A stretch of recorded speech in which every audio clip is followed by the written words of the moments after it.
So guys, welcome back to Sports Seriously. As you know, the NBA Conference Finals are here, and while it may not be the 4 teams most people predicted to be left standing, there's still plenty of juicy storylines flying around. And with that said, it's time to play some NBA Twitter Verified, and of course that means we have to welcome in 2 of For the Win's finest, Charles Curtis and Mike Sykes.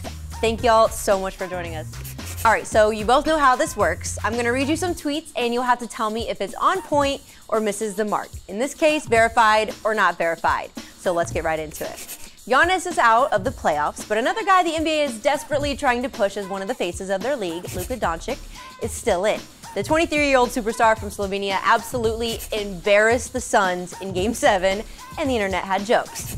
So first of all, the Luka Booker meme took the internet by storm. That smile says it all from Luka. Another user said Luka ate a McDouble and a bag of Skittles before Game 7 and smoked y'all. Finally, one user said Luka is the best white player since Bird. So Mike, A, is that last tweet verified or not? And also B, would you say that Luka is the most exciting player in the conference finals right now? That is, all of that is verified, man. And look, I ain't gonna lie. I wasn't part of the Luka hive. Charles knows this. I'm still Trae Young hive to the day I die. But there's something about this dude, man. He's just got it. Like, whatever it is, and I'm not even like the always got it person, but like Luka's definitely got it, from like the way that he's just like cooking the Suns to like dropping buckets and just smiling and winking at people as he's retreating to the defensive end. It's just like, yo, like this dude is just crazy special. That's one of the best players that I'm probably going to wind up watching in my life, man. Like that, what he's doing right now is very exciting. And as far as is he the best player left in the playoffs, I would say so. I'm between him and Steph Curry, so I'm gonna say whoever wins this series is probably who I'll give it to at that point. But like that dude is definitely like a top 5-ish guy at this point. Pat Beverley has been very much a part of the conversation around these playoffs and recently had this to say. Quote, I stay out all night when I know I'm guarding Chris Paul tomorrow. I'm in bed by 8 when I know I have Steph Curry the next day, end quote. Maybe a little harsh on CP3 if you ask me, but there is no denying Steph Curry is still one of the best guards in the world, and he's leading the Warriors to what could be a renaissance in the Bay Area. So verified or not, the Warriors and Steph are fully back, and there's no reason to think they can't rattle off a few more championships. Ooh, I'm gonna say unverified, and I think the jury's still out a little bit, and I don't mean just for this year, because yeah, I think the Warriors should be the favorites going into the finals, right? Like they've got to get past Luka and the Mavericks, but I think they can do that.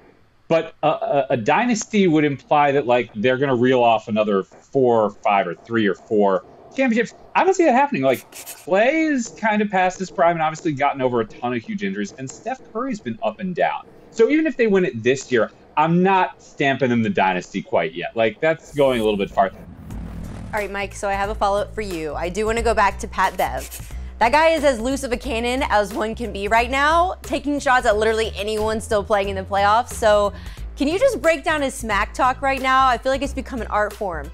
Yo, Pat Bev is a grade A hater, and listen, I appreciate that because I too am a grade A hater. I love this from Patrick Beverley. Like, look, and I'm a Chris Paul fan, honestly. Like, I don't really like kicking Chris Paul when he's down like this, but if you're gonna do it, then you might as well lean into it. Like, yes, tell us that Chris Paul is a cone drill. Tell us that Devin Booker is like, what did you say, a 5-point star, not a 6-point star? I don't even know what that means, but like the fact that he just like made that up on the fly, off the cuff, just like, yes, Patrick Beverley, keep giving us his content, dude. Like the page views are going crazy right now, bro. I just want to add one thing about this, by the way. I want to congratulate Patrick Beverley in advance for locking in a contract with ESPN.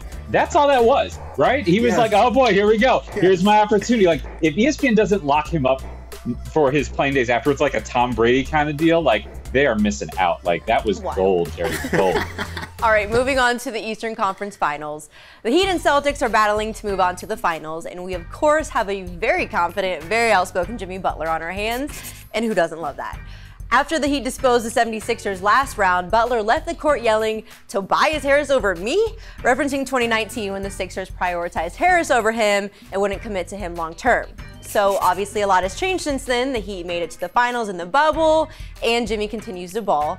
So Mike, verified or not, if Jimmy brings the Heat a championship this year, it bookends one of the worst decisions in recent sports memory on the Sixers' part.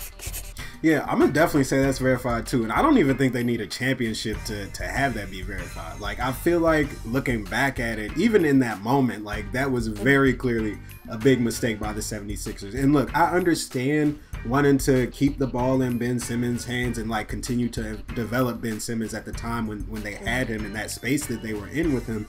But choosing to pay Tobias Harris that money despite never being an all-star, not even really being close to being an all-star, over Jimmy Butler at that point, like, that just didn't really make a lot of sense.